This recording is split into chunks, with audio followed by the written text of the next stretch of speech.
Welcome back to RR Corporates. Now we are discussing on related party transactions under Regulation 23 of SEBI LODR Regulations 2015, updated with latest SEBI amendments 2024 and 2025. We'll understand the materiality thresholds, audit committee approvals, shareholder approval requirements, SME relaxations, ratification provisions, and disclosure norms. What is Regulation 23 of SEBI LODR? Regulation 23 governs related party transactions, RPTs, of the listed entities. It ensures transparency, fairness, and shareholder protection by regulating how transactions with the related parties are approved, disclosed, and monitored. This regulation aligns with the Section 188 of the Companies Act 2013, but this is more stringent in scope and procedure. Why the related party transactions regulated? The answer is such transactions carry a risk of conflict of interest, where the insiders may benefit at the cost of the minority shareholders. SEBI ensures these are done at the arm's length basis and in the best interest of the shareholders. Now we will discuss the policy requirement. What policy must a listed entity formulate under Regulation 23 Sub-Regulation 1? Every listed entity must formulate a policy on materiality of RPTs and dealing with RPTs, including clear threshold limits approved by the board. How often must this policy be reviewed? The policy must be reviewed at least once in every 3 years and updated accordingly. Then we'll go to materiality thresholds. What is the general definition of materiality? Material RPT. A transaction is a material if the value, individually or cumulative, during a financial year exceeds 1000 crore or 10% of the annual consolidated turnover of the listed entity as per the last audited financials, whichever is lower. What is the SME specific threshold? From 1st April 2025, for entities listed on the SME exchange, the threshold limit is 50 crore or 10% of annual consolidated turnover, whichever is a lower. Are there separate limits for brand usage or royalty payments for materiality? Under Regulation 23(1)(a), any payment made to a related party for brand usage or royalty is material if it exceeds 5% of annual consolidated turnover. Clear? Then we will come to audit committee approvals. Which transactions require audit committee approval? Regulation 23, Sub-Regulation 2. All RPTs and subsequent material modifications require prior approval of the audit committee of the listed entity. Who can approve RPTs in the audit committee? Only independent directors who are the members of the audit committee can approve RPTs. What are the material modifications? Audit committee must define material modifications in the company's RPT's policy. Company's RPT policy, it has to define and disclose it publicly. do transactions of subsidiaries also require approval? If the subsidiary is a party but the listed entity is not, and the value exceeds 10% of the consolidated turnover till March 2023 or 10% of the standalone turnover of the subsidiary from 1st April 2023. Are the approvals required for listed subsidiaries? Answer is no. If regulation 23 and 15 sub-regulation 2 already apply to such listed subsidiaries. Another question, what about remuneration or sitting fees? No approval is required if paid to non-promoter directors, KMPs or senior management and is not material. Then we will talk on ratification provisions. What new provision was introduced in 2024 regarding ratification? Inserted in December 2024, Audit Committee may ratify RPTs within 3 months or in the next meeting, whichever is earlier. Within 3 months or in the next meeting, whichever is earlier. So Audit Committee may ratify, because we talked about the prior approval. So Audit Committee may ratify RPTs within 3 months or in the next meeting, whichever is earlier. Condition is there. Value less than or equal to 1 crore. Not material. Justification for why prior was not sought. Prior approval was not taken. There should be a justification and it shall not be material. Value 1 crore or less than 1 crore. Disclosure of ratification details in RPT filings. If not ratified, then transactions becomes voidable and the concerned director must indemnify the company.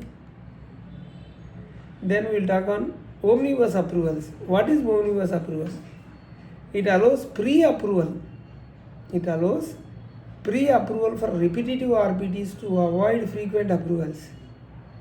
And Audit Committee must define the criteria, must record the rationale and interested of entity, must specify. These are all the conditions when Audit Committee approving related party name, nature of transaction, period of transaction, maximum amount, price formula, and valid for this approval is valid for 1 year to be renewed annually. Quarterly review of omnibus transaction is mandatory. If details are not foreseeable, then limit 1 crore per transaction. Now we will move on to shareholder approval. When is shareholder approval required? All material RPTs and material modifications must be approved by shareholder through a resolution. Can related parties vote? No. No related parties are allowed to vote on such resolutions, whether or not they are interested in the particular transactions. What about subsidiaries transactions? If the listed entity is not a party, but the subsidiaries, shareholder approval is not required if regulation 23 and regulation 15(2) apply to the subsidiary. Any exemptions for insolvency cases? Yes. Shareholder approval not needed for resolution plans approved under section 31 of IBC, but must be disclosed to the exchanges within 1 day. Is there any exemptions?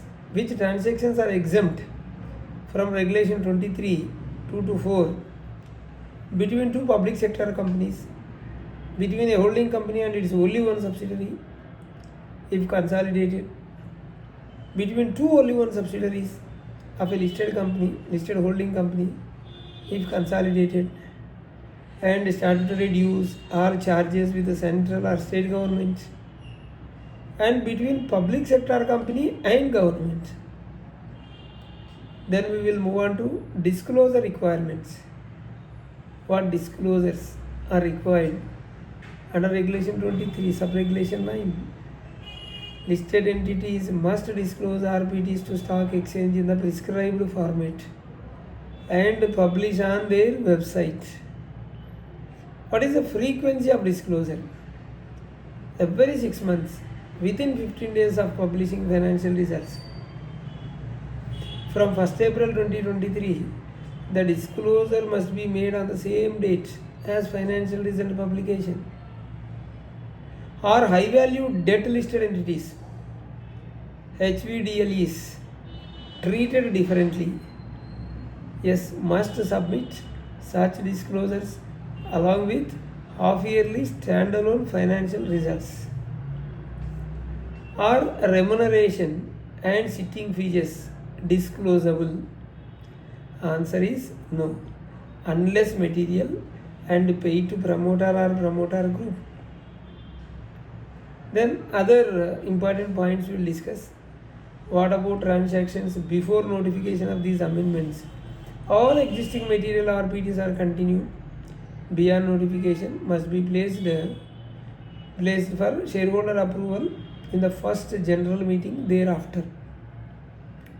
Are these provisions prospective or retrospective? All provisions are prospective as per the regulation 23 sub-regulation 6. Now we will move on to penal provisions and enforcement. What happens if a listed entity violates regulation 23? Violation attract penalties. Under SEBI LODR regulation 98, non-compliance penalties, section 15 HB of the SEBI Act 1992. If you see the monetary penalties under SEBI Act 1992, that is section 15 HB, whoever fails to comply with any provisions of these regulations made or directions issued by the board shall be liable to a penalty which may extend to 1 crore.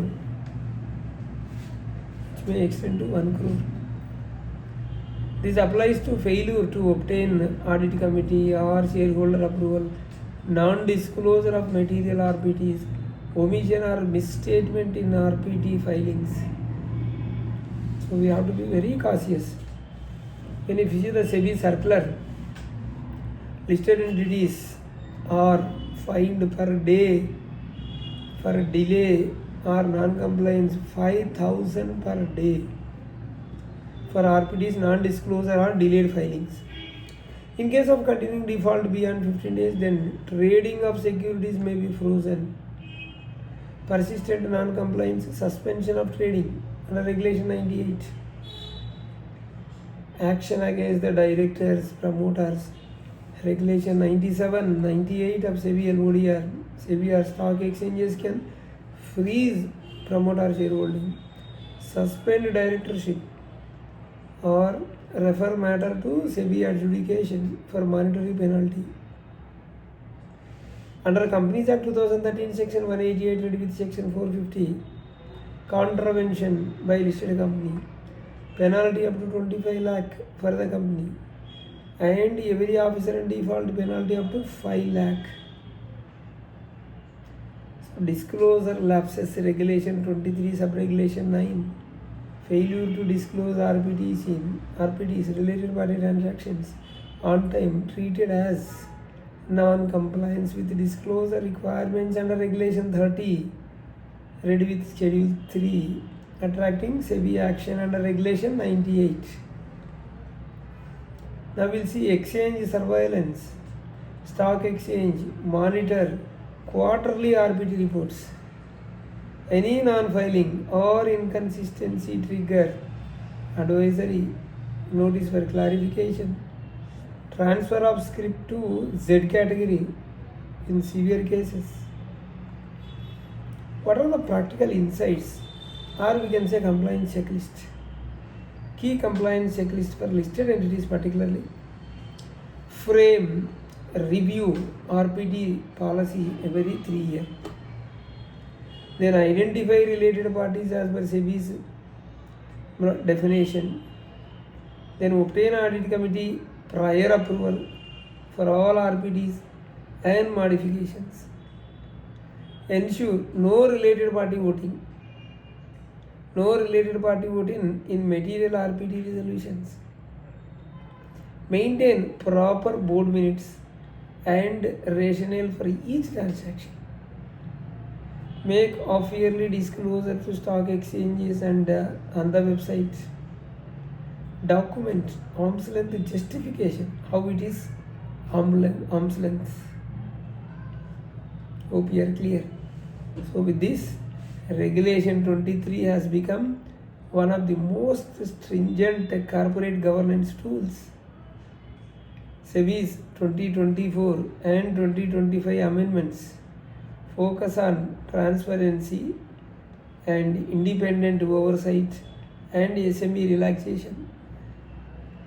Every listed entity must continuously monitor, document, disclose its related party transactions to avoid penalties or reputational damage. So be cautious about RPTs. Section 188 of Companies Act 2013, Regulation 23 we have clearly discussed. Hope you are clear. We have two channels, RR Corporates and RR Legal Talks. Please do subscribe, hit the bell icon so that you will not miss any of our latest updated video. Thank you.